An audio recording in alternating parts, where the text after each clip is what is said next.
नमस्कार, आप देख रहे हैं बिहार विधानसभा चुनाव से जुड़ा सबसे महत्वपूर्ण बुलेटिन मुख्यमंत्री और मैं हूं आपके साथ शिप्रा झा।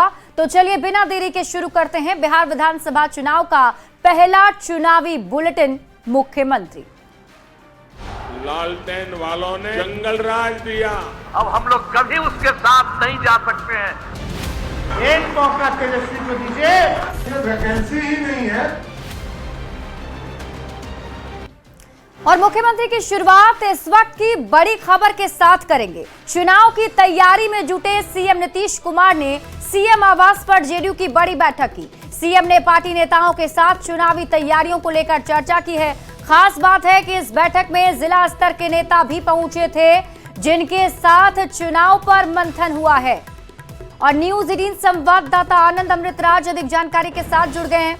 आनंद, आज की ये बैठक भी काफी महत्वपूर्ण मानी जा रही थी। मुख्यमंत्री जरूर कुछ ना कुछ टास्क कार्यकर्ताओं को दिए होंगे। खास बात अगर आज की बैठक की कहें तो क्या रही? निश्चित तौर पे मुख्यमंत्री नीतीश कुमार के सरकारी आवास एक अन्य मार्ग में एक महत्वपूर्ण बैठक हुई, जिसमें पार्टी के कई पदाधिकारियों ने भाग लिया। लगभग 250 के आसपास पदाधिकारियों ने भाग लिया और इस बैठक में नीतीश कुमार के अलावा जो विजय चौधरी थे, संजय झा थे, प्रदेश अध्यक्ष उमेश कुशवाहा, वो भी मौजूद थे।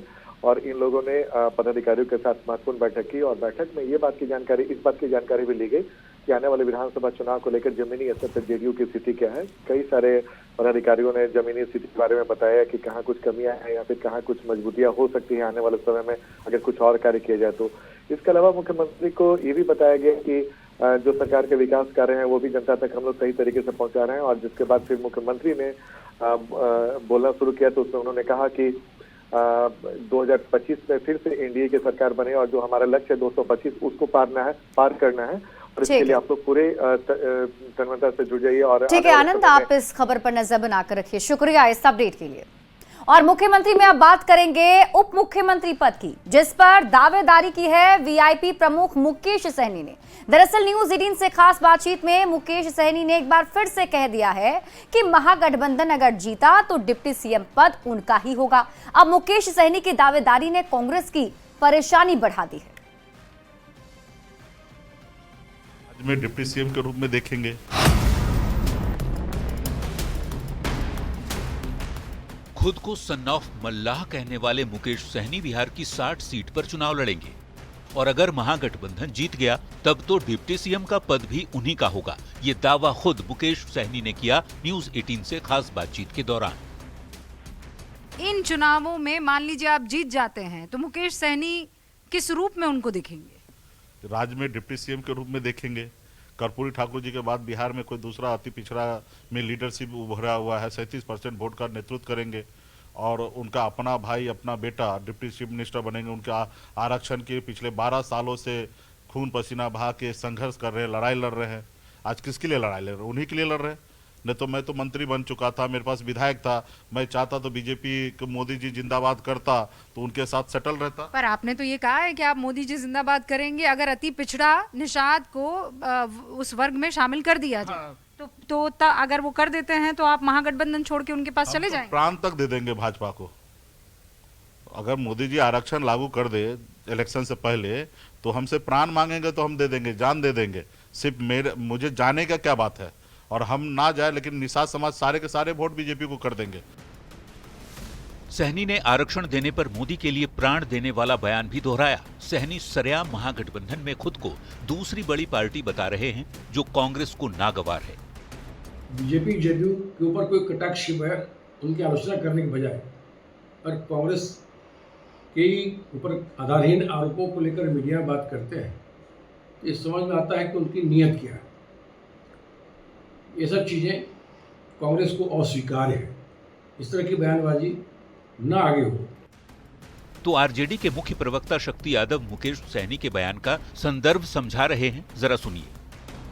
कौन सा वक्तव्य किस संदर्भ में दिया गया है उस संदर्भों को देखा जाएगा। पर इतना जरूर मैं कहूंगा कि इंडिया अलायंस में कुछ भी इधर उधर नहीं है। कांग्रेस ने महागठबंधन कोऑर्डिनेशन कमेटी के अध्यक्ष तेजस्वी यादव से इस पूरे मामले में हस्तक्षेप करने की मांग की है, जिस पर जेडीयू ने तंज कसा है। बिना कुछ दिए हुए हस्तक्षेप नहीं होना है।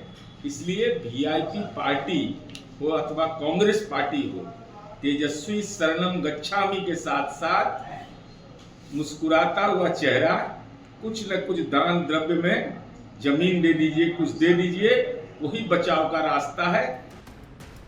महागठबंधन में मुकेश सहनी की दावेदारी ने कांग्रेस की टेंशन बढ़ा दी है और विरोधियों को निशाना साधने का मौका दे दिया है। देखना यह होगा कि चुनाव से पहले तेजस्वी कैसे दोनों दलों के बीच कोऑर्डिनेशन बिठाते हैं।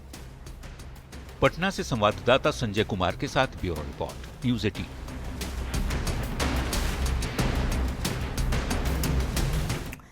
और देखिए, कांग्रेस की परेशानी केवल उसके सहयोगी सहनी ही नहीं, बल्कि पार्टी के अंदर भी क्लेश दिखने को मिल रहा है, जिसे लेकर कांग्रेस के साथ साथ महागठबंधन अब डैमेज कंट्रोल में जुटा हुआ है।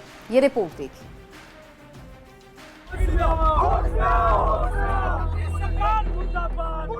ये तस्वीर कांग्रेस मुख्यालय सदाकत आश्रम की है। कुछ लोग धरना दे रहे हैं। धरना देने वाले लोग कोई और नहीं, कांग्रेस के ही नेता हैं। ये नेता पार्टी के नेतृत्व के रवैये से नाराज हैं और कई गंभीर आरोप भी लगा रहे हैं। बागी पार्टी नेता जिला अध्यक्षों और अलग अलग प्रकोष्ठों के प्रदेश अध्यक्षों के चुनाव में भी अनियमितता का आरोप लगा रहे हैं। इनका आरोप है कि बक्सर में जानबूझकर खरगे की रैली को फ्लॉप किया गया। कांग्रेस नेताओं के इस क्लेश पर विरोधियों को निशाना साधने का मौका मिल गया है। आपसी लड़ाई चरम पर है। आपसी महत्वाकांक्षा की लड़ाई में कांग्रेस के अंदर भी और महागठबंधन के अंदर भी यह लगातार देखने को मिल रहा है और इस तरह कलह को लेकर के रण के मैदान में, चुनाव के मैदान में नहीं जाया जाता। तो जो कांग्रेस पार्टी अपने आंतरिक कलह को नहीं संभाल पा रही है, पार्टी के संगठन को नहीं संभाल पा रही है, गठबंधन के अंदर अपनी जगह नहीं बना पा रही है, उसको भला जनता कहां मौका देने वाली है। सीट शेयरिंग पर सहनी पहले ही कांग्रेस को असहज कर रहे थे। अब अपनी ही पार्टी के नेता व्यक्तिगत महत्वाकांक्षा के लिए शीर्ष नेतृत्व के फैसले पर सवाल खड़े कर रहे हैं। मजबूरन चुनाव से पहले कांग्रेस को अपने ही नेताओं पर कार्रवाई करनी पड़ रही है। ये अनुशासनहीनता है। पार्टी निर्णयों के खिलाफ सार्वजनिक रूप से कुछ भी एक्टिविटी करना वो पार्टी अनुशासन के विपरीत आचरण माना जाता है। तो प्रदेश अध्यक्ष राय साहब जी ने समय रहते उस पर कार्रवाई की है। डैमेज कंट्रोल की कोशिश में जुटे कांग्रेस के नेता अपने मकसद में किस हद तक सफल हो पाते हैं, इसका पता तो आने वाले दिनों में चलेगा। पर पार्टी में जारी अंतर्कलह ने कांग्रेस की मुश्किल बढ़ा दी है। न्यूज़ 18 के लिए पटना से संवाददाता संजय कुमार की रिपोर्ट।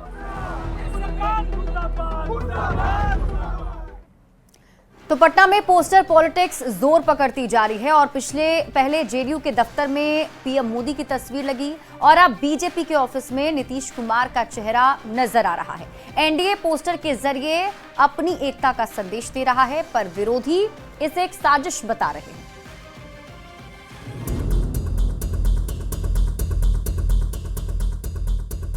जेडीयू के दफ्तर में पीएम मोदी की फोटो और बीजेपी के दफ्तर में मुख्यमंत्री नीतीश कुमार की तस्वीर। एनडीए इन पोस्टर्स के जरिए ये साफ संदेश दे रहा है कि मोदी नीतीश की अगुवाई में गठबंधन एकजुट है। 1 जुलाई को जेडीयू कार्यालय में जब पीएम मोदी की नीतीश कुमार के साथ तस्वीर वाले पोस्टर और बैनर लगाए गए तो विरोधी कहने लगे कि बीजेपी साजिश के तहत जेडीयू का अपनी पार्टी में विलय करा लेगी। 24 घंटे बाद ही बीजेपी कार्यालय में भी ऐसी ही तस्वीर वाले स्लोगन से भरे पोस्टर लगाए गए। बीजेपी के पोस्टर में भी मोदी नीतीश की जोड़ी दिखी तो मैसेज साफ हो गया, बिहार विधानसभा चुनाव में एनडीए पीएम मोदी और सीएम नीतीश कुमार के चेहरे पर ही जनता के बीच जाएगी। और ये जो तस्वीर आप देख रहे हैं, ये बदलते बिहार की तस्वीर है। ये उस नए बिहार की तस्वीर है जो भाजपा और नीतीश जी ने साथ मिलकर कड़ी है। जब लोग कहते हैं कि अगर जदयू कार्यालय में माननीय नरेंद्र मोदी जी की तस्वीर लग रही है तो जदयू का भगवाकरण हो रहा है, अब इसे क्या कहेंगे? सही मायने में ये तस्वीर बहुत सारे सवालों का जवाब है। ये बिहार का विकासकरण हो रहा है। पर विरोधी सवाल अब भी उठा रहे हैं और कह रहे हैं कि बीजेपी जेडीयू को समाप्त करना चाहती है। समाप्त कर देना चाहता है, जदयू को विलीन करना चाहता है। उन लोगों ने सलाह दिया आनंद फानंद भाजपा को कि ये काम जल्दी से करिए। अब क्या फर्क पड़ता है कि यहाँ वहाँ दोनों मिला के इक्वल टू 0 है। हालांकि जेडीयू के नेता विरोधियों के आरोप को सिरे से खारिज कर रहे हैं और पोस्टर को डबल इंजन सरकार में विकास की गारंटी बता रहे हैं। और जनता दल के कार्यालय में फोटो लगा तो प्रश्न उठाए जाने लगे विपक्ष के द्वारा, तो कौन मना करता है? अब तो भाजपा कार्यालय में भी लग गया, इसलिए राष्ट्रीय जनता दल भी फोटो लगाए, लालू प्रसाद कैदी नंबर 3351। इसलिए राष्ट्रीय जनता दल अपनी जमीर बेच चुका, इसीलिए हमारी आलोचना कर रहा था। पिछले 3 दिन से बिहार की सियासत मोदी न्यातीश की तस्वीर पर गरमाई हुई है। पोस्टर के जरिए एनडीए एकजुटता का साफ संदेश दे रहा है, पर विपक्ष को ये बात पच नहीं रही। न्यूज़ 18 के लिए पटना से संवाददाता शैलेंद्र की रिपोर्ट।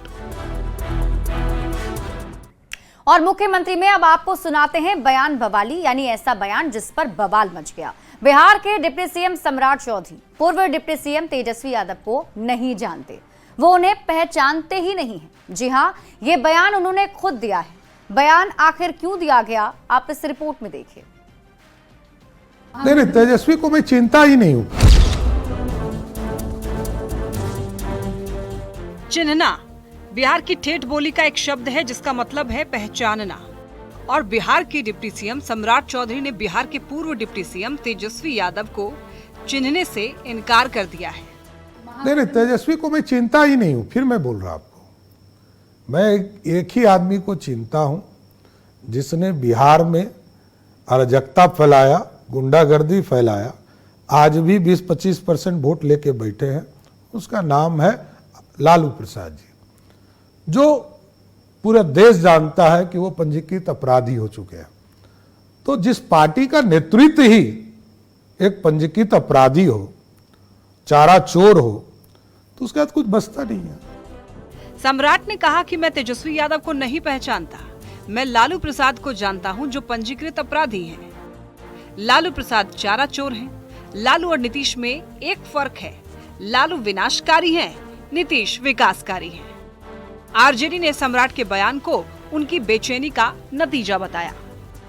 अपनी खींच मिटाने के लिए, अपने आप को स्थापित रखने के लिए, भारतीय जनता पार्टी में अपना नंबर बढ़ाने के लिए अमर्यादित भाषा का इस्तेमाल कर रहे हैं। तो कांग्रेस उन्हें लालू प्रसाद के एहसान याद दिलाने लग गई। तो हम तो सम्राट जी से बस यही पूछना चाहेंगे कि जो मुरेठवा बांधे थे कपार में, प्रण लिए थे, क्या हुआ मुरेठा और प्रण का? तेजस्वी यादव जंगल राज की छवि से छुटकारा पाने के लिए अपनी नई राजनीतिक पहचान बनाने की पूरी कोशिश कर रहे हैं, पर सम्राट चौधरी ने उनकी राजनीति के साथ ही उन्हें पहचानने से भी इनकार कर दिया और अब सम्राट के बयान पर बवाल मच गया है। पटना से न्यूज़ 18 के लिए संवाददाता अमित कुमार की रिपोर्ट।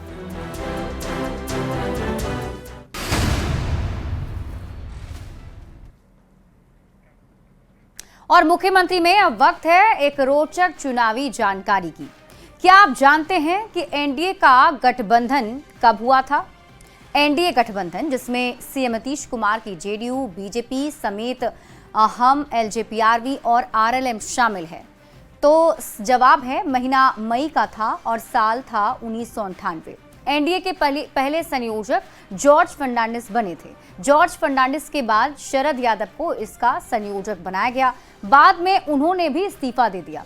इसके बाद एन चंद्रबाबू नायडू को एनडीए का संयोजक बनाया गया और तब देश में कांग्रेस सबसे बड़ी पार्टी थी।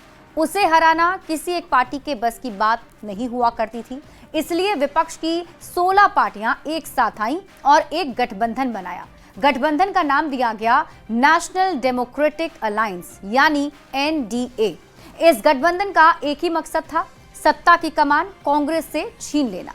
शुरुआत में एनडीए में मात्र 16 दल थे, पर इसके बाद में पार्टियां जुड़ती और बिछड़ती रहीं। फिलहाल केंद्रीय स्तर पर एनडीए में 41 दल शामिल हैं और बिहार की बात करें तो बिहार में एनडीए के दल में 5 दल शामिल हैं। और चलिए अब तेज रफ्तार से देख लेते हैं चुनाव से जुड़ी 25 खबरें चुनाव 25।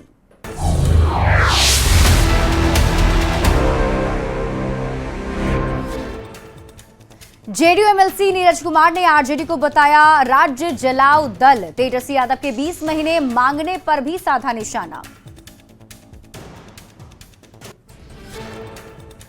निर्वाचन आयोग से मिले इंडिया गठबंधन के नेता। बिहार में वोटर लिस्ट पुनरीक्षण का किया विरोध। कांग्रेस नेताओं ने कहा पहली बार आयोग में एंट्री के लिए नियम बताए गए। कैमूर में भभुआ शहीद भवन में प्रदेश कांग्रेस प्रभारी ने की कार्यकर्ताओं के साथ बैठक। मीटिंग के बाद राज्य सरकार को हर मोर्चे पर बताया विफल। पटना के बीजेपी कार्यालय में पीएम मोदी के साथ लगी सीएम नीतीश कुमार की तस्वीर। दिलीप जायसवाल ने कहा यह एनडीए की एकजुटता का प्रतीक है। इससे पहले जेडीयू कार्यालय में भी लगी थी पीएम मोदी और सीएम नीतीश की एक साथ तस्वीर। एक बार फिर निर्वाचन आयोग पर भड़के तेजस्वी यादव। बीजेपी के लिए काम करने का आरोप लगाया और कहा लोकतंत्र खत्म करना चाहता है निर्वाचन आयोग। बिहार की धरती से ऐसा नहीं होने देंगे। पूर्व विधायक आशा देवी ने भोजपुर के बड़हरा विधानसभा क्षेत्र में जनता के साथ किया संवाद। कोइलवर प्रखंड के खेरहसिया गांव में मां काली मंदिर में टेका मत्था। मॉनसून सत्र को लेकर केंद्र सरकार ने बुलाई सर्वदलीय बैठक। 19 जुलाई को दिल्ली में होगी ऑल पार्टी मीटिंग। पटना में अचानक निरीक्षण पर निकले सीएम नीतीश कुमार। जेपी गंगा पथ पर चल रहे विकास योजनाओं का लिया जायजा। अधिकारियों को दिए जरूरी दिशा निर्देश। सीएम नीतीश कुमार ने राज्यपाल से की मुलाकात। विश्वविद्यालय और कुलपति नियुक्ति जैसे मसलों पर बातचीत संभव। न्यूज 18 से खास बातचीत में मुकेश सहनी का बड़ा दावा। कहा महागठबंधन की सरकार बनी तो जरूर बनूंगा डिप्टी सीएम। निषाद समाज को आरक्षण मिला तो पीएम मोदी के लिए जान भी दूंगा। बिहार सरकार के मंत्री नितिन नवीन ने राहुल गांधी पर साधा निशाना। कहा देश की जनता को धोखा देना चाहते हैं राहुल गांधी। बांका में मतदाता सत्यापन को लेकर आरजेडी कार्यकर्ताओं ने की बैठक। पूर्व विधायक रामदेव यादव का बयान। कहा पार्टी चुनाव आयोग के फैसले पर नजर बनाए रखेगी। जनसंवाद यात्रा के दौरान शिवहर पहुंचे जेडीयू एमएलसी संजय सिंह। नीतीश कुमार के 20 साल बेमिसाल जनसंवाद कार्यक्रम में हुए शामिल। न्यूज 18 से खास बातचीत में सम्राट चौधरी ने मुख्यमंत्री नीतीश कुमार को लेकर दिया बड़ा बयान। कहा बिहार में नीतीश कुमार ही वर्तमान में और नीतीश कुमार ही भविष्य हैं। आरजेडी सुप्रीमो लालू प्रसाद पर डिप्टी सीएम सम्राट चौधरी का हमला। कहा लालू विनाशकारी है, नीतीश विकासकारी है।